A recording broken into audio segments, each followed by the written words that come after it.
Oi, Bel, bom dia, tudo bem? Oi, Fábio, tudo bem? E contigo? Tudo tranquilo, tudo ótimo. Obrigado por estar aqui. Então, aqui a ideia é a gente falar um pouquinho, né, um depoimento, mais de como a tua história dentro da mentoria. Eu sei que você conhece a tua história, né, mas acho que é legal você falar. Então, nessa primeira pergunta aqui, eu vou te falar, queria que você falasse o que você faz, né, onde você mora, sei, né, aí no Sul, né, contar um pouco da tua história dentro do Airbnb. Que eu sei que você não começou agora, né? Você tem uma história aí, e por que você entrou na mentoria também, tá? É só uma conversa, inicialmente é uma pergunta mais direta, assim, tua história, da onde você é, o que você faz e por que você entrou na mentoria. Bom, eu, na realidade, faz em torno de 6 anos, quase 7, que eu venho desenvolvendo esse trabalho de locação, e eu comecei primeiramente num sítio lá em Viamão, né, Rio Grande do Sul, depois vim para Gramado, né, hoje, daí comecei com o meu apartamento, depois fui para um segundo apartamento, daí eu fui aumentando, né? Hoje eu moro em Nova Petrópolis e estou com um, dois, três, 4 apartamentos em Gramado, uma casa em Canela e 2 apartamentos em Porto Alegre, né, que eu estou, né, sendo administrando, né? Eu tenho 2 formas de administrar, né? Mas eu entrei na mentoria para me profissionalizar mais, porque eu comecei muito assim, sabe? Muito no bom, vamos ver como é que fica. E daí, contigo, eu comecei a ficar mais profissional. Legal, legal. Então, a decisão de entrar na mentoria foi no sentido de, pô, você já tinha a tua casa e você cresceu bastante, você está há muitos anos no Airbnb, né? Superhost, etc., né? Com muito sucesso, e aí você passou a administrar imóveis de terceiros, né? Que é uma coisa que você faz, inclusive, se tiver alguém vendo o vídeo, tiver interesse, eu sei que pode procurar, tem o link aqui, né? A pessoa pode te procurar ou falar com a gente que a gente manda o teu WhatsApp aí, se a pessoa tiver interesse. Mas aí você administrando imóveis, estava crescendo, e aí você achou na mentoria um caminho para evoluir, né? Para crescer, por isso que você entrou, então. Inclusive, por exemplo, eu fui pegando esses imóveis muito assim, de um amigo, de outro amigo, de pessoas que me conheciam, né? E daí, agora, por último, depois que eu já estava na mentoria, eu peguei um imóvel de uma pessoa que não me conhecia. E então já foi um pouquinho mais profissional para apresentar como é que eu ia desenvolver o trabalho, como é que eu ia, assim, apresentar, né, o meu trabalho, como que eu ia cobrar, como que eu ia desenvolver, enfim, né, o trabalho, porque uma coisa é quando a pessoa te conhece o teu caráter, conhece a tua idoneidade, outra coisa é quando a pessoa não te conhece, né? Daí, como é que a pessoa vai confiar em ti? Ela está largando o imóvel na tua mão, né? Então, tu está lidando com valores, né? Então, fica complicado. E então, um desses imóveis foi que eu peguei depois da mentoria. E a pessoa não me conhece em nada, está me conhecendo agora. Então, eu percebo que ela é toda cheia de dedos comigo, e foi, assim, difícil me apresentar. E eu fui para a mentoria justamente para mim poder aprender a me apresentar o meu trabalho, porque uma coisa é tu apresentar o teu trabalho para uma amiga, para uma conhecida, né, uma amiga de uma amiga, né, porque alguém está te validando. Agora, apresentar o teu trabalho profissionalmente, eu acho que é mais complicado, então por isso que eu procurei a mentoria, para mim poder, digamos, ter um passo a passo, né, e a mentoria está me dando esse passo a passo, desde o manual da casa, né, como precificar, essas Isso que coisas. Isso que eu ia te perguntar. Daí, dentro da mentoria, isso que você está dizendo aí, o que te ajudou, né? Essa parte de precificação, manual, como é que foi esse caminho? Olha, a primeira coisa que eu achei muito interessante foi o manual da casa, tá? Isso daí eu achei que deu um grande diferencial. A segunda coisa que eu acho que a gente sempre vai estar sempre trabalhando em cima é a precificação. E a precificação, a gente vai acordar todo dia ou todas as semanas tendo que colocar o preço, né? Correr atrás para ver qual é o preço que a gente vai ter que colocar. Porque o mercado, ele é oscilante constantemente, né? O mercado, ele é dinâmico, né? Então, a gente não pode dizer, dezembro eu vou cobrar isso, janeiro eu vou cobrar isso, março é assim. Não, ele é oscilante, né? Cada ano é um ano. Eu posso mais ou menos dizer que fevereiro, aqui na Serra, cai o movimento, março também, mas eu não posso dizer qual é o preço que eu vou colocar. Então, eu tenho que estar sempre fazendo pesquisa de mercado.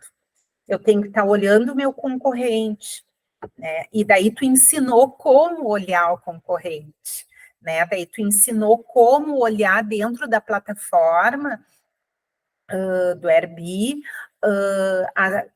como que o meu concorrente está se comportando, né?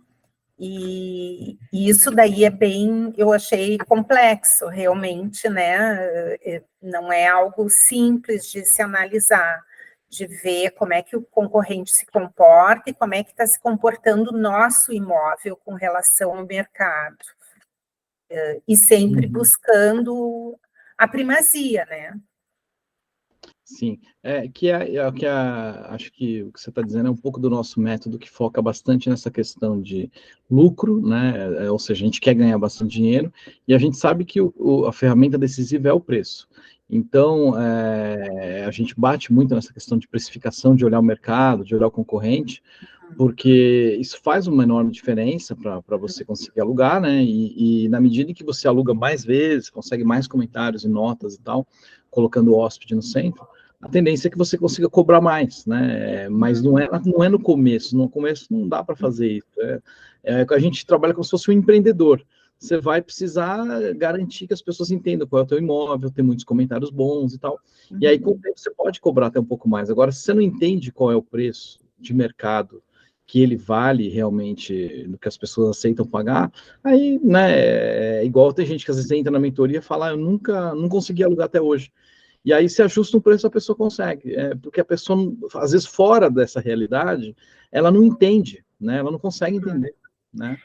Uma das coisas, assim, por exemplo, que eu percebo, né? Outro dia uma proprietária me procurou e ela achou que eu fazia check-in, check-out e fazia limpeza, né? Daí eu expliquei para ela que eu não fazia nem check-in, nem check-out, e nem fazia limpeza, eu fazia a administração da plataforma, né? Eu fazia a inserção do imóvel dela no mercado para que ele fosse visto, para que ele fosse competitivo, né? E eu fazia toda a interação com o cliente, do início ao fim, né? Então, era isso que eu fazia, que eu faço, né? Então, ela disse, no primeiro momento, ela me disse assim, que legal, mas, isso eu faço. Mas aí eu acabei indicando alguém para fazer a limpeza para ela, eu tinha naquele momento uma pessoa para indicar, eu indiquei, daí quando ela me ligou me agradecendo pela pessoa, ela me disse assim, mas me explica um pouco mais sobre o trabalho que tu faz. Daí ela percebeu daí eu soube explicar meu trabalho, né, dizendo que eu fazia, e ela disse assim, mas eu não sei fazer isso. Entende? Daí ela disse assim, isso perde-se bastante tempo. Então, por exemplo, só para dar um exemplo, a gente está à véspera de um feriado, segunda-feira, tem um dos imóveis que até agora não tinha locado. Eu fui lá e mexi nos valores, e mexer nos valores não quer dizer baixar preço, é tu saber trabalhar, baixa, mas tu tem que saber fazer a promoção certa.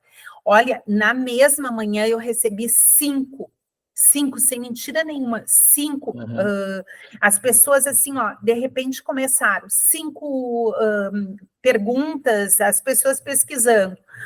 E daí eu disse, mas ficou muito baixo, né? Ficou muito baixo o valor, eu pensei, né? Mas daí eu, naquele primeiro momento, eu disse, mas aquilo me acendeu uma luzinha, né? Em algo que eu tinha feito, mas a gente tem que estar atento. E daí eu sei que eu só dei uma mexidinha em um detalhe que eu não tinha percebido, né? Porque a gente tá ainda no aprendizado, né? E daí, quando eu mexi naquilo dali, em seguida locou por um preço excelente, por mais dias do que eu imaginava, e a pessoa, assim, estava super entusiasmada por estar indo. Então, muitas vezes, e parece que tu mexe com tudo, sabe? Com toda aquela energia, sei lá. E foi incrível, eu fiquei super feliz de ter mexido daquela forma que tu nos ensina a mexer, das promoções.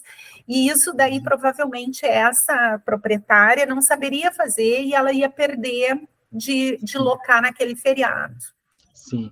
E é isso que a gente vê, às vezes as pessoas que estão mal orientadas, né, e não é só a pessoa que está mal orientada, eu também passei por isso, todos nós no começo, porque você demora para aprender, né, então quando alguém entra aqui, já aprende logo, porque a gente já sofreu, já aprendeu sozinho, né, teve que se virar, então hoje a gente já sabe essas estratégias, a gente já sabe o que dá certo, o que não dá certo, os cuidados que tem que tomar, né. E aí, para finalizar aqui essa questão do depoimento, o que você diria... não, antes de eu te perguntar o que você diria para quem está querendo entrar, me fala do teu imóvel, a gente vai deixar o link aqui no Airbnb, vocês têm os imóveis em Gramado, né? Se alguém tiver interesse em locar com você, e você também administra aí em Gramado e Canela, então se tiver algum proprietário também que tem interesse em conversar com você para você administrar no Airbnb também, né? Fala aí um pouquinho. É isso, né? Bom, eu, em Gramado e Canela, eu tenho feito de 2 formas. Uma das formas é o proprietário, ele contrata a faxineira dele, a pessoa de confiança dele, tá? E eu faço só a parte online. A outra forma, eu vou providenciar a pessoa da limpeza, eu vou providenciar toda essa outra parte, tá? Porque tem locais que a gente não conhece ninguém, né? E o proprietário já conhece o zelador, conhece alguém da limpeza, e para ele vai ficar mais fácil colocar alguém que tenha a chave. Então, daí eu tenho 2 valores que eu cobro, né? E daí é tudo uma questão de conversar, né? De sentar e conversar, ver o fluxo, ver como é que é o apartamento, ver o potencial do apartamento para a gente poder conversar. Mas eu trabalho dessas 2 formas.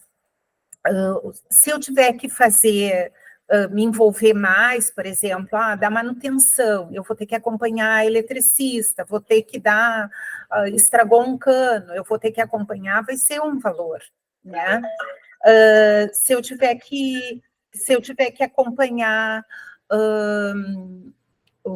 supervisionar limpeza, essas coisas assim de tempos em tempos, ver se o enxoval está completo uma vez por ano, ir lá contar tudo para ver se está tudo em ordem, né? É um valor. E agora, se eu tiver que fazer só a parte online, é outro. É assim que eu precifico daí o meu serviço. Legal, legal. Então, beleza, a gente tem o link aqui do teu anúncio, se alguém quiser falar com você aí da região, pode falar comigo e pegar o teu telefone, aí, se alguém estiver vendo esse vídeo, né, a gente dá o teu contato. E o que você diria para alguém que está na dúvida sobre entrar na mentoria ou não, se acha que vai ajudar, o que você dá de recado? Olha, se a pessoa ela quer realmente desenvolver o trabalho como anfitriã profissional, eu acho que alavanca bastante, tá? Sai do amadorismo e a pessoa ela vai fazer um trabalho com mais excelência e com certeza ela vai se sentir mais segura naquilo que ela está fazendo, porque receber o título de super host, eu vou dizer uma coisa, não é difícil, não é. Agora, tu manter o título de super host e manter as notas 5 estrelas, isso sim, é difícil. E manter os 5 estrelas com a tua agenda e o teu ganho alto, também isso é difícil. Então, o curso, ele ajuda bastante. Legal, beleza. Então, Bel, obrigado aí pela conversa, pela indicação, por tudo que a gente falou, e temos bastante coisa pela frente aí para trabalhar junto nas mentorias aí, tanto na individual quanto na mentoria de administração de imóveis de terceiros, então vamos seguir junto aí, beleza? Obrigado, viu? Obrigada por tudo também. Valeu. Boa sorte. Obrigado.